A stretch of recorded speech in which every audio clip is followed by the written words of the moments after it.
Madam, Kailash സാറിനോട് സംസാരിച്ചോ? അദ്ദേഹം വീട്ടിലേക്ക് തിരിച്ചുപോയോ? ഇല്ല. അതെന്താ? PK സാർ കൈലാഷ് സാറിനോട് കാര്യങ്ങൾ പറഞ്ഞ് മനസ്സിലാക്കിയില്ലേ? അദ്ദേഹം ശ്രമിക്കാഞ്ഞിട്ടൊന്നുമല്ല. കൈലാഷ് നല്ല വാശിയില്ല. ഞാനും അവനോട് ഒരുപാട് സംസാരിച്ചു നോക്കി. അവന്റെ ഉദ്ദേശം ഒരു സാധാരണ മനുഷ്യനായി ജീവിച്ച് നിനക്കിഷ്ടമാകുന്ന ഒരാളായി മാറുകയാ. കൈലാഷ് അവിടെ എന്തൊക്കെ കഷ്ടപ്പാടുകളാണ് അനുഭവിക്കുന്നതെന്ന് കണ്ട് അവന്റെ അച്ഛൻ തകർന്നു പോയി.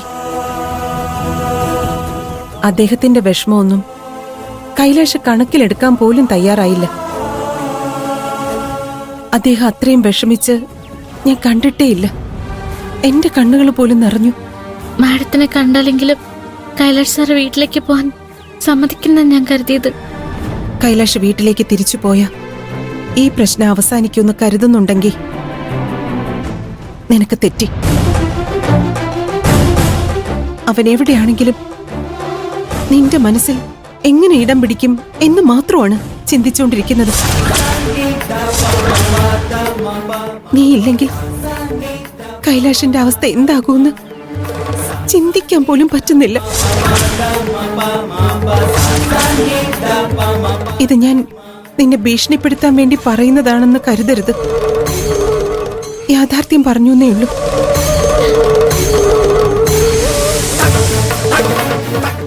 ബാക്കിയൊക്കെ നിന്റെ ഇഷ്ടം പോലെ.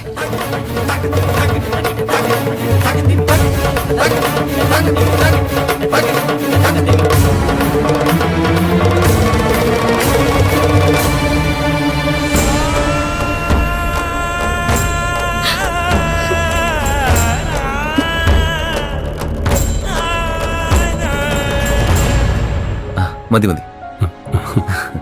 സാർ കഴിച്ചോ? വാ, ഇത് കൊള്ളാലോ. ഏത് ഹോട്ടലിൽ നിന്നാ വാങ്ങിയത്? ഹോട്ടലോ? ഇതെന്റെ അമ്മ ഉണ്ടാക്കിയത്. അപ്പോ എല്ലാ ദിവസവും ഇത്രയും നല്ല ഭക്ഷണം കഴിച്ചിട്ടാണ് നീ കമ്പനിയിലേക്ക് വരുന്നതല്ലേ? ഇതിന്റെ ചുറുചുറുക്ക നിന്റെ ജോലിയിൽ കാണുന്നത്. സാർ വെറുതെ കളിയാക്കല്ലേ. സാറിന്റെ വീട്ടിലെ കുക്ക് ഇതിനേക്കാളും നല്ല ഭക്ഷണം ഉണ്ടാക്കി തരില്ലേ? അതും ചൈനീസ്, ജാപ്പനീസ്, മെക്സിക്കൻ എന്നൊക്കെ പറഞ്ഞ് നല്ല വെറൈറ്റി ഐറ്റംസ് ഒക്കെ. ഭക്ഷണം ഉണ്ടാക്കാൻ ആർക്കും പറ്റും പ്രിയൻ. പക്ഷേ പാചകം ചെയ്യുന്നവര് സ്നേഹത്തോടെ അതുണ്ടാക്കുമ്പോ അതിന് രുചി കൂടും. ഇത് നിന്റെ അമ്മ നിനക്ക് വേണ്ടി ഉണ്ടാക്കിയതല്ലേ? അതിന്റെ ഒരു പങ്ക് നീ എനിക്ക് തന്നതുകൊണ്ട് ആ സ്വാദ് ഞാനും അറിഞ്ഞു.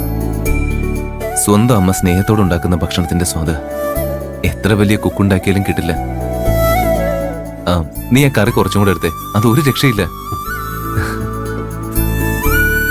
മതി മതി.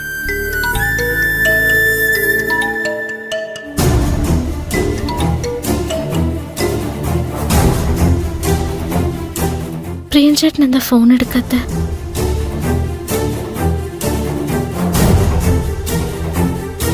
ആരാ പ്രിയ? അത് അത്യാവശ്യമുള്ള കോളല്ലേ സർ, ഞാൻ പിന്നെ തിരിച്ചു വിളിച്ചോളാം. നിന്നെ ആരാ വിളിക്കുന്നേ?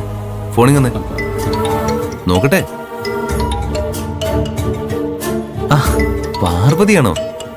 നീ എന്തിനാ എനിക്ക് വേണ്ടി അവളോട് സംസാരിക്കാതിരിക്കുന്നേ? സംസാരിക്കേ. ഹലോ, കൈലാഷ് സാർ അടുത്തുണ്ടോ? അദ്ദേഹത്തിന് ഫോൺ കൊടുക്കോ, എനിക്ക് സംസാരിക്കണം. കൈലാഷ് സാറ് ഭക്ഷണം കഴിച്ചുകൊണ്ടിരിക്കുക, പിന്നെ സംസാരിക്കാം. ഭക്ഷണം കഴിക്കുന്നുണ്ടെന്താ? പാർവതിക്ക് സംസാരിക്കാനുണ്ടോ? ഇതാ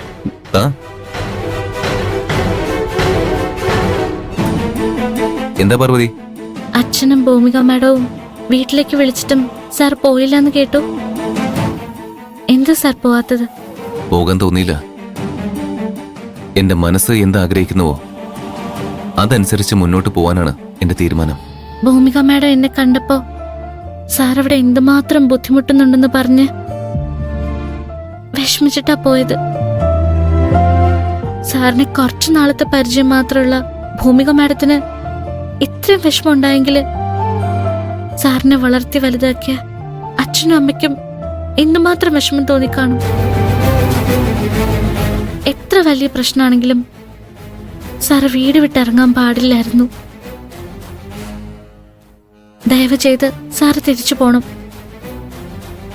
ഞാൻ വേണമെങ്കിൽ സാറിന്റെ കാല് പിടിക്കാം. പാർവതി, നീ ഇങ്ങനെ ഒന്നും എന്നോട് സംസാരിക്കരുത്. ഇത് ഞാൻ ഒരുപാട് ആലോചിച്ചെടുത്ത തീരുമാനമാണ്. ഞാൻ ആരാണെന്ന് തിരിച്ചറിയാൻ ദൈവം എനിക്ക് തന്ന ഒരു അവസരമായിട്ടാണ് ഞാൻ ഇതിനെ കാണുന്നത്. എനിക്ക് വേണ്ടിയാ സാർ ഇതൊക്കെ ചെയ്യുന്നെന്ന് എല്ലാരും പറയുന്നത്. ഇങ്ങനെ സാർ താഴേക്ക് ഇറങ്ങുന്നത് ശരിയല്ല. ഞാനതൊന്നും അർഹിക്കുന്നില്ല. കസ്തൂരിമാൻ, സ്വന്തം സുഗന്ധം അറിയുന്നില്ല എന്ന് പറയുന്നത് പോലെയാ നിന്റെ കാര്യം. നിന്റെ മതിപ്പ് നിനക്കറിയില്ലായിരിക്കും, പക്ഷേ എനിക്ക് നന്നായിട്ടറിയാം. ഞാൻ ഈ വിഷയത്തിൽ നന്നായി ആലോചിച്ച് വ്യക്തമായ തീരുമാനമാണ് എടുത്തത്. അത് മാറ്റാനുള്ള ഒരു ഉദ്ദേശവും എനിക്കില്ല. വേറെന്തെങ്കിലും ഉണ്ടോ പാർവതി? സാറിന് നല്ലത് മാത്രമേ സംഭവിക്കൂ. ഞാൻ പ്രാർത്ഥിക്കുന്നുണ്ട്. അത്രമാത്രം എനിക്ക് ചെയ്യാൻ പറ്റൂ. പാർവതി എന്റെ കൂടെ ഇല്ലാതെ എനിക്ക് നല്ലതൊന്നും സംഭവിക്കാൻ പോകുന്നില്ല. ഇപ്പോ നീ എന്നെക്കുറിച്ച് ആലോചിച്ച് തുടങ്ങിയെങ്കിലും ചെയ്തില്ലേ? ഇനി വൈകാതെ എന്നെ നീ നന്നായിട്ട് മനസ്സിലാക്കും. എനിക്ക് ആ ഉറപ്പുണ്ട്.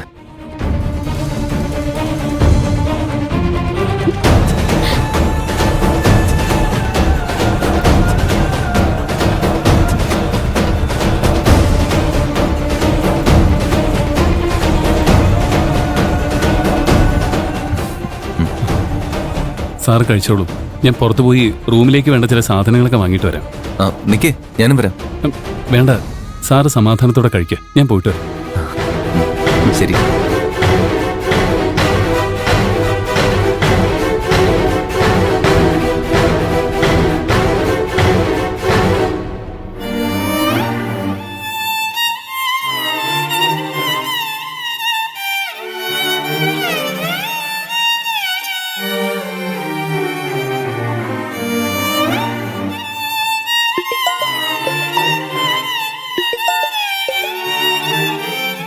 ഹലോ പ്രിയൻ ചേട്ടാ.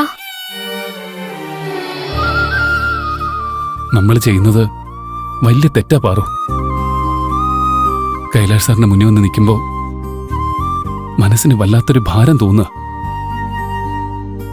ഞാൻ നിന്റെ ജീവിതത്തിലേക്ക് ഒരിക്കലും വരാൻ പാടില്ലായിരുന്നു. എന്താ പ്രിയൻ ചേട്ടാ ഈ പറയുന്നേ? ഞാൻ ഗന്ധർവനായിട്ട് നിന്നെ സ്നേഹിക്കാൻ തുടങ്ങിയതുകൊണ്ട് എല്ലാ പ്രശ്നങ്ങളും ഉണ്ടായത്.